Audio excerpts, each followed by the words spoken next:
Hey, what's up, everyone? Welcome back to House of Footy. With you, it's Mac, and with me, I have Gio. What's going on, everyone? And again, unfortunately, we don't have Ray today. He's again setting up for his nuptials this coming week. He's very excited. Probably, hopefully, it gets worse over time. Eventually, he'll feel better. But on today's podcast, we're going to be reviewing match week 4 of the Premier League and teeing up some of the start of the Champions League that's starting up once again this week. But before we get into it, don't forget to follow us on our social media, both X and Instagram. Our handle is at @house_of_footy. Also, don't forget to rate, review, and subscribe to us. We're on both Spotify and YouTube. Lastly, feel free to get in touch with us via email. We love hearing from you guys and want you to get involved. Our email is houseoffooty@hotmail.com. But that being said, Gio, once again, this back-to-back podcast, it seems like it was like, back-to-back podcast made for us, where, Right. You get to shit on Tottenham and we get to enjoy a little bit of Arsenal succeeding. But there's no place to start other than that. And that's, of course, with the North London derby, with Arsenal picking up the 1-0 away win against their North London rivals. Right. Before we dive too deep into tactics, matchups, kind of what happened in the in and outs of the game, what was your first reaction to this result, how both these teams performed? That's the thing. I know we talked about like who makes the mistake first, but I don't think there were, major mistakes being done. I think Arsenal just not outclassed per se, but they just edged it out. They were just good enough on the day. Obviously the goal coming from Gabriel, he just soared above everyone else. He just wanted it more. But yeah, I think it was just a very back and forth game, especially in the first half. Very open, and just what everybody wanted. Did everybody want a couple more goals? Of course, but no, I think the result was fair. The result was fair. Not to say that Tottenham didn't want it, but as much as Gab did want that goal, it was a little bit poor defending. He was very open. They kind of lost him in the motions of defending. But I think it's Arsenal just show that they are a better team in general, even with the missing links in the middle. So I completely agree with what you're saying there, Gio, because you're talking about, I would argue, Arsenal's two. If you were to make a starting 11 of the combined two teams, the two best midfielders on the combined two teams were missing from the pitch with Odegaard and Rice. Odegaard through injury and Rice through suspension, missing the game. So for me, even going in on that onset, I had a little bit of trepidation with it being. I would think, and maybe this is a biased perspective, this is the most entertaining matchup of any derby in the Premier League, where there are always consistently exciting games. Maybe not the most high quality, definitely not the two best teams, but this individual matchup always draws a lot of eyeballs and a lot of action, I would say. But going into this game, you could feel that because the two best midfielders from either team, in my opinion, both being on Arsenal, are missing, maybe this is a little more up for grabs than we would have assumed of at the beginning of the season. However, I felt like this game very much mirrored a lot of what Arsenal did last year in their performance away against Manchester City at the Etihad, where it was defensively resolute. You could feel, even though a lot of people, when they were looking at the lineup, offensively, how are they going to shape out? Let's map it out that way. Really, it felt like defensively, because, again, they only had 36% possession of the ball. They were very much a defensive rigid shape, where instead of it always being lined up as a 4-3-3, it felt like they were playing a 4-4-2. And defensively, that they were doing that, 2 blocks of 4 with Trossard and Havertz up top, and then Jorginho and Partey, a panic midfield, if any Arsenal fan would ever have one, in it kind of holding it down in the middle there. And I think every single individual on the pitch defensively was near perfect. That starts with David Raya going all the way up to Trossard and Havertz, where even though Tottenham managed to get a couple more shots on target, it never felt like they were a clear threat. I think the best opportunity they even had was off a mistake from Ben White. I think it went off of Son's foot, and Solanke was teed up to have a shot just outside the 18, but he dilly-daddled, took a couple too many touches, and the chance kind of whiffed away from them. So for me, Tottenham never had that incisive breakthrough where they had the intricacy of play, or other than that one mistake, there was that clear error from Arsenal to kind of give Spurs a chance. So even though you felt leaving the game Spurs played well, they didn't do enough to win. Where Arsenal, and going back to that example with the Man City game when they played away at the Etihad, they had the defensive shape, but then they had that big opportunity and they managed to be able to take it. They had a couple other ones with Martinelli had kind of a side breakaway, maybe could have passed to Saka. Vicario makes the save there. So they themselves, I would argue, had the better chances, but they had the perfect defensive game and they had that smash and grab one or two opportunities and they took it and they took it well. So a great quality win. And even though it's only 4 match weeks, that is a title-winning performance. In most regular seasons against City, you probably still don't win the title. That's how it is. But again, as we grew up watching the Premier League, Gio, this is what feels like this type of result. But I guess to ask you this, Gio, is where in terms of that matchup, do you think? Because I spoke a lot in regards to how Arsenal played well defensively. Do you think that was the bigger factor of the game, or do you think Spurs, they aren't created of there? They're not getting Ange Postecoglou is not getting enough out of the squad offensively because in regards to their last 11 games in all competitions, they've only won 3. And this being a big game, this would have papered a lot for Ange Postecoglou over the cracks in terms of if you win a North London derby, a lot of the fans get behind you. Is there something wrong with what they're doing, you feel like, or Arsenal are just so good defensively they didn't give them the opportunity to break through? I think there was just that pressure for them to kind of get a result here in this game. Not coming in and, missing chances that, say, your offensive players should put away. They had a variety of them. Solanke had his fair share. So, as the new striker coming in, you want to be able to put away those chances. And, you squandered 1 or 2 chances that you're going to get against Arsenal, who, again, like we said, played very well defensively, kept shape very well.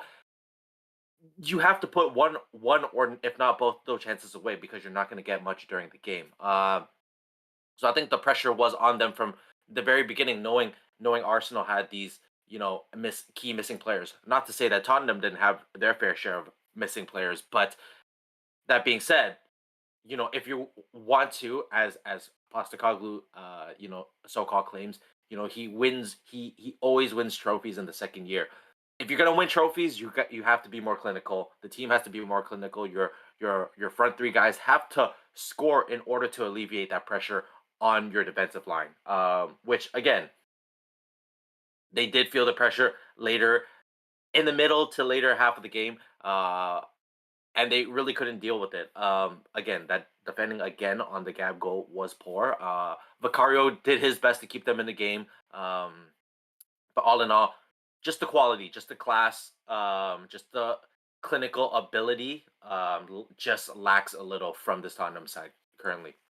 I would agree with that because you're talking about with Solanke coming in, he still has yet to be able to find the net. I understand I think he was injured for a game or 2 there, so he hasn't had many opportunities, but coming in with that price tag, he's going to have a lot of pressure under him. Where offensively, I think their best player for Spurs individually is probably Kulusevski because he almost hit the target once, and that's pretty much it. It felt like where you got a poor game from Brennan Johnson, he had to come off. James Maddison had a poor game, he had to come off. Bentancur had a poor game, he had to come off. So you're talking about a lot of their, I guess, the kind of the straws that stirred the drink in terms of creating offensive opportunities and being more of a playmaker for the Spurs team were very poor. But I do think they deserve some criticism there, and they do need to find their feet rather soon. It's only 4 match weeks, but they didn't end the last season off well in terms of falling out of Champions League positions. And this year, they're already still, after 4 games, in the bottom half of the table. So it's not a great start. But to give them some credit in some ways, where they're playing a team against Arsenal in the year of 2024, have done phenomenally well away from home, where they actually have won more games away from home than at home. And their away record in 2024, to give you an idea, so that includes the end of last season as well, Gio. They played 11 games, they've won 10, drawn 1, conceded only 3 goals across those 11 games. So defensively, when they're away from home, they know what they're doing. When you're looking at the combo of Gabriel Saliba down the middle with Ben White, and now I would argue the solution to their left back woes of now having 2 players that they can play left back before they have to bring in Zinchenko, of either Jurrien Timber or Calafiori. And Jurrien Timber had a phenomenal game coming in. He was feisty when he needed to. He was quick in his tackles. So for me, that back 4 alongside David Raya, that's as good as you get in the Premier League right now. And away from home, they have been almost near perfect. So great credit to them. Lastly, before we move on to any other games going around, Gio, had a couple questions for you. One, Mhm. the Gabriel. A lot of Spurs fans are going to look at it, and obviously, I will look at it very differently. But do you think it was a foul, Gabriel, on Romero? Because Gabriel was very much wide open. Let's put it that way, on the Yeah. 6 yard line, pretty much. Do you think it was a foul that he did? Was it little bit too much of a two hand shove there for you, in your opinion? Um, nah. In a game like this, and as physical as it is, you saw the hands, of Romero tried to reach back and kind of sense where he is. So if both hands are going, I think the ref kind of kind of let it play on. I think the refereeing was quite fair in this game. They knew it was going to be a chippy one. I think it was very well refed at that. They didn't let the crowd kind of sway their decisions based on screams and cheers and woos. But no, I don't think it was necessarily foul. Maybe in a Sunday league match that would have been a foul, but in a known chippy tough environment like this, no, it's not. It's not a foul to me. I would agree. Definitely on that. And if you look at through the whole course of the game, there's 8 yellow cards and 7 in the first half. So any of those who kind of sickos were banging the over on cards in the first half of this game, they Yeah. may have made some money there. I was definitely not one of them, but no, we definitely know people who are. But I think that for me, I would agree. If it was enough of a foul, he would have gone down, and you never saw too much of a protest from Romero about the moment. He was kind of like, I did get shoved a little bit, but he's definitely done worse himself in those moments. But with that being said, kind of lastly, before we move on to other games, like we said, what do you think? Do you think this has a bigger meaning for either of these teams going forward? To give you an idea, of course, Arsenal will now go away and play away at the Etihad. That's coming next Mhm. week in the Premier League. So that's a tough competition coming up for them right now. Whereas Spurs, their next match will be at playing Brentford. Do you think either of these teams, based off the result, maybe gained more, or have we learned more, or what do you think that this means for either of these teams, Joe? Um, I think obviously builds immense confidence for Arsenal. I think now going into it, they understand, hey, if we do our job, we don't have to do anything fancy. We just need points in from this match. If we're not expecting too much, if we keep our shape, we can get a result. We can get the point, you know. I don't think City has lost yet, right? So Mhm. they can hand City their first draw. Is it their first draw? Yeah, they would be they have not dropped any points so far. Okay, it would be the first draw. I think they just need to hold shape like they did this game and really kind of pick and choose at their opportunities. I think that's going to be the best way going forward. Um, you're going to have deck, of course. You're going to have a better pivot there, but again, to just to put that pressure on deck to really, be that one guy to kind of break that Man City midfield by his lonesome. I think it's a little bit too much pressure. I think they just need to focus on keeping shape, getting the ball out when they can, picking and choosing their opportunities, not putting too much pressure on themselves. On the contrary, Brentford isn't an easy matchup, I don't think, especially against Tottenham. I think given how everything is and how social media is, if they go ahead and lose this game, I think Spurs fans are slamming that panic button this early into the season. They get a couple more games than some of these bigger clubs, but I think at this point, they hit the panic button. Is it the right thing to do? I can't say it is, but They'll still be hitting based it. on exactly, it'll still be hitting, and based on where they want to be, they are far from there. So they need this win, much like how I mentioned, which I will mention, that Man U needed this win last week. They need it equally as much. But that being said, let's go on to that, Gio. Let's go around the rest of the Premier League, because we initially kind of teed it up in our preview where most of these matchups were they did have heavy favorites. Some of them didn't play out as well as we would have anticipated. There were a couple upsets along the way. But is there another game around the Premier League that kind of screamed out to you? I don't know. Do you want to start off with Manchester United, or what's your thought process there? Any other game from this past match week that stood out to you? Absolutely. Let's talk about Man United. I think I need to address the elephant in the room. It was a great game. It was a great game. It was a necessary win. Obviously with the red card, great. Playing extra man up, but for the majority of the game, it's it's situations like this the last couple of seasons that kind of flipped the switch on them. An unlucky bounce here and there, and they're kind of in a hole. Granted, obviously Southampton couldn't convert that penalty, which then led, about a few minutes after, leading to a delayed header. Huge for him, huge for him to get a first goal in the Manchester United jersey. And then another person scoring another for his first of the season, Marcus Rashford, fantastic for his confidence, I think, to get one in as well. Based on social media, I guess that's all we can base it off. He's been working hard through international break, but I think it's important. I think it's very important that these two guys get goals and build their confidence and continue to build the confidence up throughout the season, especially early on, because they're going to need it. It's going to be a long season, but hopefully this triggers a lot for Marcus Rashford. I think generally, I think Manchester United had a great amount of chances, and again, the 3-0 result was was was very well deserved. Definitely well deserved and much needed. For me, if you're asking me kind of what stands out first or the overarching kind of note I would have a takeaway for this weekend, I have a couple quick things that I thought were very funny and interesting, and then I'm going to hit you with the game geo. That was also I thought was funny and interesting. Regards to missed penalties, because that's always a joke we have, is that when, for example, I play pro clubs with some of my friends, and one of us, we call each other missed penalty quite often because we don't do well in that aspect of the game.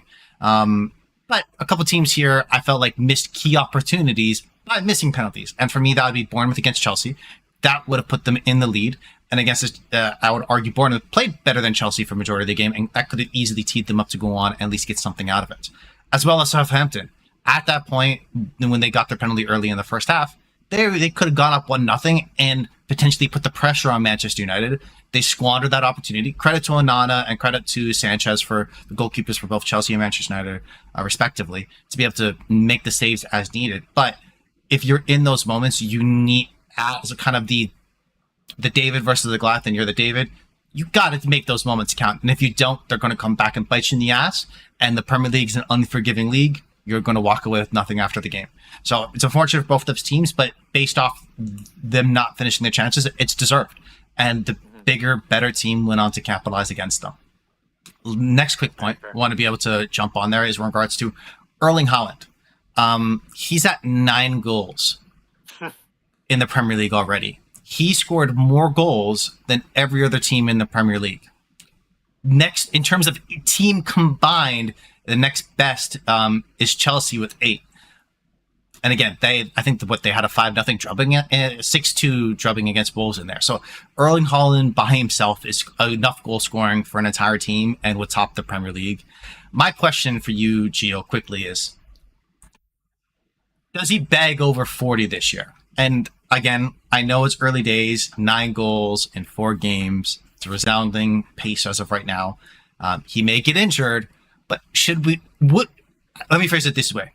Should we be surprised if he gets over 40 by the end of the season?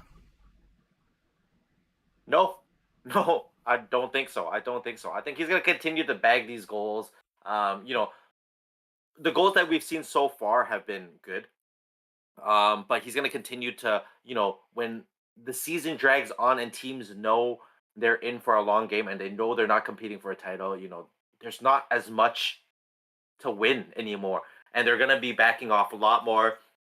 Haaland's going to get these tap-in goals. You got to factor the tap-in goals for sure. Apart from the great ones he's already scoring. Yep. He's going to get pen shouts. I think he's the penalty taker. So yes. With that being said, 40 isn't hard for him to hit. Which is crazy if you think about it. Which is insane. Yes. Because I think they broke down a stat like even if Haaland scored, played 16 season and scored 60 goals a season, he still wouldn't be able to catch Ronaldo. Oh no, I think it was if he's on pace for like 30 goals a season, he wouldn't catch Ronaldo. But the scary part is he may not need 16 seasons if he's getting at this pace. Because to give you the numbers, Joe, he scored 9 goals in 4 games. That's a rate of 2.25 goals per game.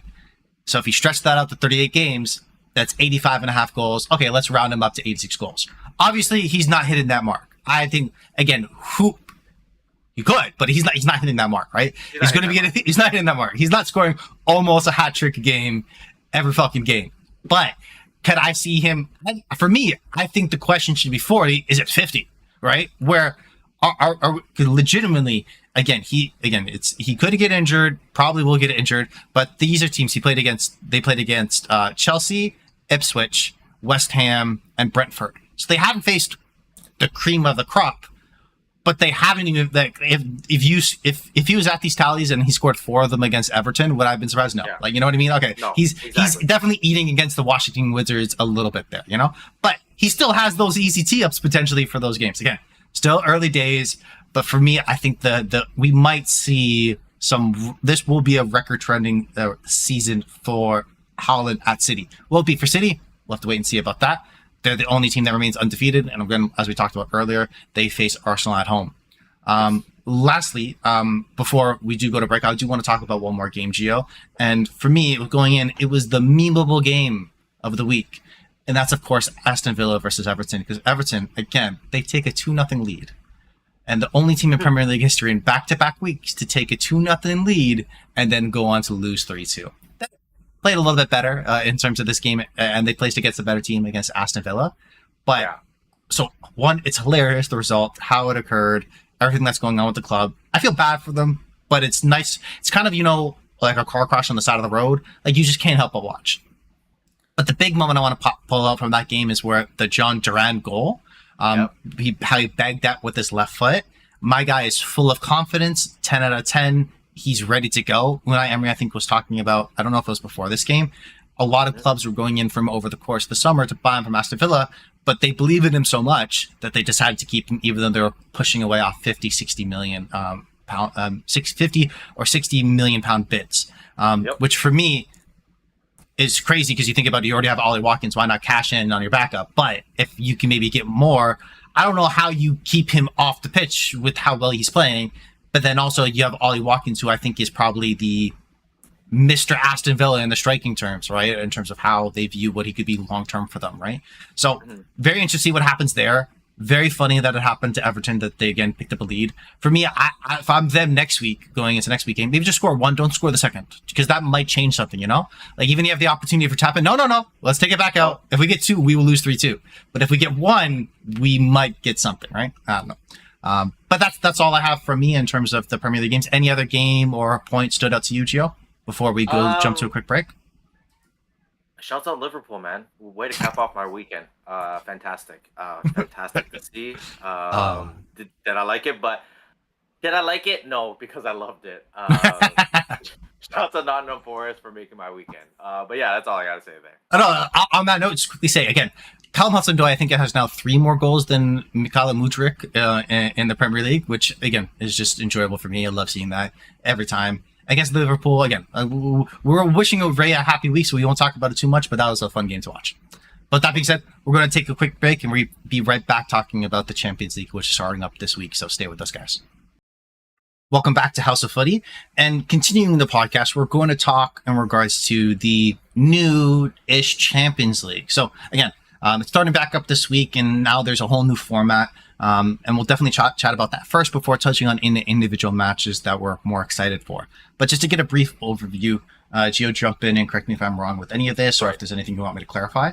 But under the new format, teams will play 8 matches in the new league phase, so it's no longer a group stage. Right. And they will no longer play 3 opponents twice, home and away, but instead face fixtures across 8 different teams, playing half of those matches at home and half of them away.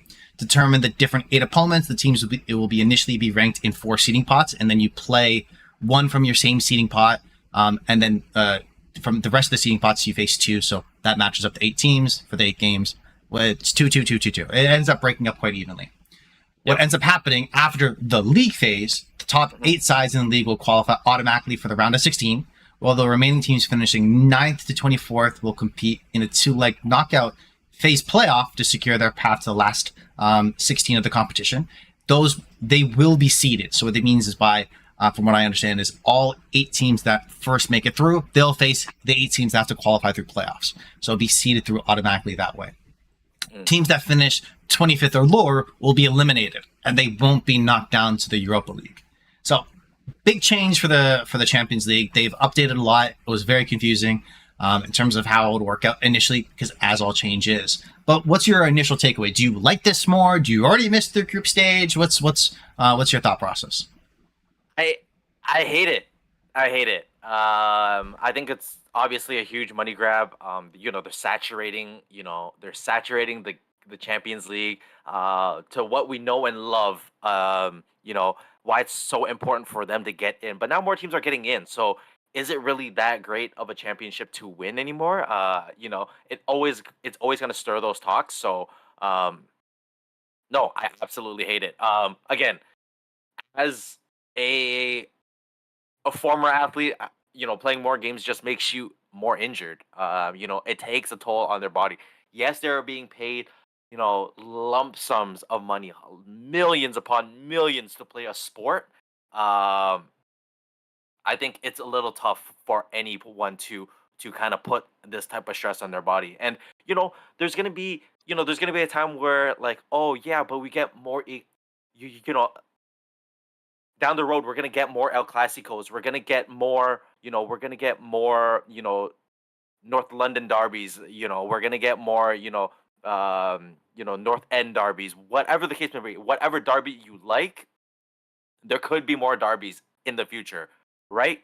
But it just does it make these derbies special anymore? The Champions League was a sacred kind of competition. That's why teams work so hard to get into it and stress the top four so heavily. But yeah, it's just not what it used to be. And hopefully it proves me wrong. And there's a lot of exciting games, but at this point, it just feels like a little too much. I tend to agree with you. So for me, I would have gone the reverse. I understand money wise you can't. I would have gone fewer teams, keep it more elite, keep it more of the best of the best. To use kind of a North American example, and I think you're familiar with baseball, Gio. I think you probably know more than I do, but I know that let's say that there is a difference between getting in, let's say the NBA, like the Basketball Hall of Fame, which anyone could get into, and like the MLB Hall of Fame, where it's like a select group. It is the best of the best. The elite of elite only get there. Not a general scrub can get in. And it feels like in this way, the Champions League has moved a little bit more towards the Basketball Hall of Fame, where it's like, hey, Kyle Lowry can get in. But again, we're Toronto, but like, maybe a little bit biased there. But is he really a Hall of Famer? No. But that point being is where it seems a little bit, as you said, saturated. It seems a little bit more lackluster. When we have matchups like in the first week, to give you an idea, a game I will not be watching. I can confirm this. Brest versus SK Sturmgrass. Great for those teams, but I will not be watching that game. I can confirm that. The idea behind this, though, I understand the thought process. Whereas you are looking at getting more access to more teams. So the bigger teams who were going to go ahead and try to make the Super League, they are more scared of way of doing that. That was the whole impetus for this play. If we give them more money by giving them more main names, this will solve the problem. Everyone will be happy. Hooray. I think what's happening is now it's going to have a much larger impact on the players, where you have players like more recently, two that stand out to mind of recent examples. Akanji, Manchester City, saying he might have to retire by 30, considering how all these matchups keep piling up for a team like Manchester City and how many games they have to go through and play. And a player like Rafael Varane, recently who retired, I think he's only 31. So in footballing years, generally speaking, he's still quite young, realistically, where he should still have a couple more years at the top level. But him retiring from international duties, like, I just need a break. There's too much. There's too many games, and now they're adding more. So I think for these bigger teams, it's great. They're going to see on their pocket, but the impact it's going to have on their players, maybe the turnover they'll need to have on in terms of they always need now. Instead of having a player from maybe 22 to 30 to 34, maybe you're only going to get a player from 22 to 29 and being in their real prime. And it's tough to see the impact that long-term may have on individuals and clubs. So for me, I'm not as excited. I hope it works well. But again, just how initially it's broken up, how the matchups are like, oh, there's more of those bigger games. Doesn't feel like it yet. doesn't feel like it. Hope again, we'll see. We'll see how it plays out. I'm definitely willing to give anything a shot. Hopefully, it turns out better, but I'm a little bit pessimistic about how it may react. With that being said, we still love the Champions League, and I know I can speak for myself, is I love getting excited for the knockout rounds. And of course, what happens now is going to impact that. So let's talk about the games, Gio. Okay. There's a lot of them now, of course, but is there one that stands out to you that, you know what, maybe, actually, sorry, before we get to that, I do want to make one point.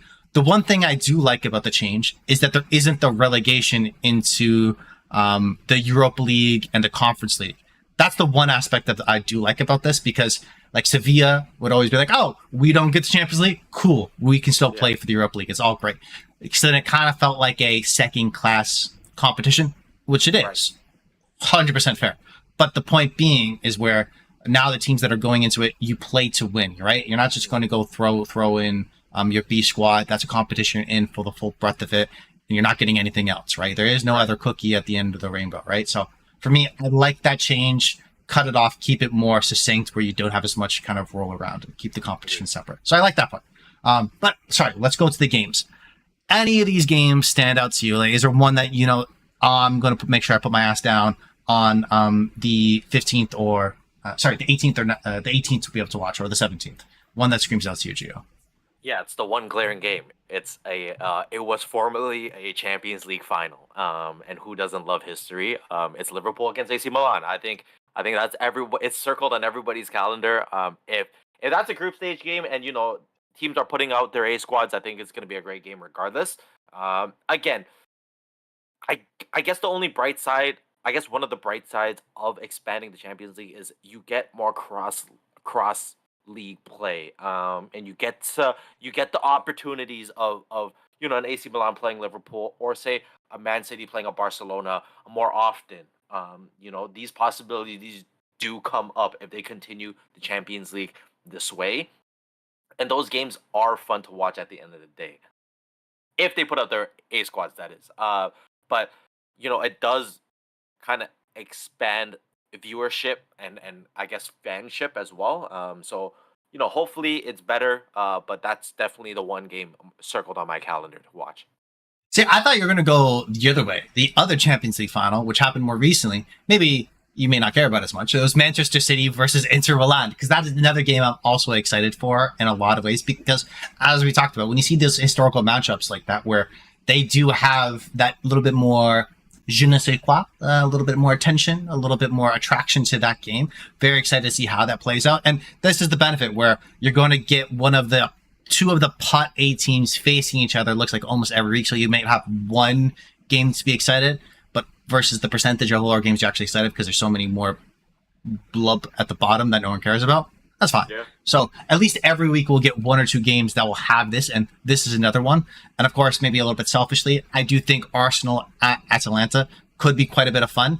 Declan Rice will be back for that game as well. So that might be a good opportunity for them to come out, because they'll have the Thursday game to go then tee in for the Sunday game against Man City. So I think we'll have three excellent games potentially on the books for the start of the Champions League.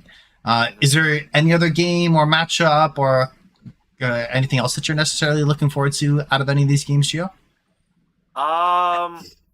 Let me have a look. I think these are all kind of washes, but I will obviously like to see if Villa can compete with Europe. I will obviously it's a very new setting for them, and you know, it's the first Champions League where you know there's a new system as well. So I want to see how they fare. And how this kind of ties into the Premier League season as well, because there's going to be a lot more competitions going on, a lot more games going on. Players are going to feel that fatigue. I want to see how they manage it, but obviously playing a young boys who again are consistently in and out of that Champions League, Europa League mix, which, you know, they put up good fights. So I want to see how Villa does hold up on their end. You know, are they able to compete with, you know, the rest of Europe, or you know, was last year kind of a one-off season? Lucky, as some people would say. Yeah, I think that's very exciting. For me, I'm going to be interested to see as we get closer to, let's say, like match week 6 in the Champions League, where like the fight to be in the top 8 to avoid the playoff rounds, or, you know, to just get into the playoffs, so at least you get the extra 2 games of revenue. How kind of tight or tense can those competitions be? Very similar to use an NBA comparison is like, do you know, in the NBA, it's top 6 are guaranteed playoffs, and then 7 to 10, 8, 9, 10 are the play-ins, and how that creates different races within the one table. And that's always exciting towards the end of the season. So end of the league phase, how that could play out. I'm interested to see that happens. And Aston Villa is a team definitely primed for that. Will they finish in the top 8? I doubt it, but if they're close towards the end, is that something that they get built up and excited about and they more focus in on to guarantee making it to an out further round, or are they in a position to be in a knockout round type of phase? So for me, very excited to see what ends up happening there. We have a couple key good games to look forward to, but we won't be back covering that anytime soon as of right now. What we'll be doing is coming back next week when we'll talk about, of course, give our instant reactions to the Arsenal Manchester City game and our first thoughts on the Champions League. And most importantly, of course, Ray will be back. So celebrating his recent nuptials. That'll be very exciting, and you don't have me as a host anymore. So that's a win-win across the board for everyone here. But that being said, it was a great podcast. Thank you, Gio. Take care, guys. And peace out for me.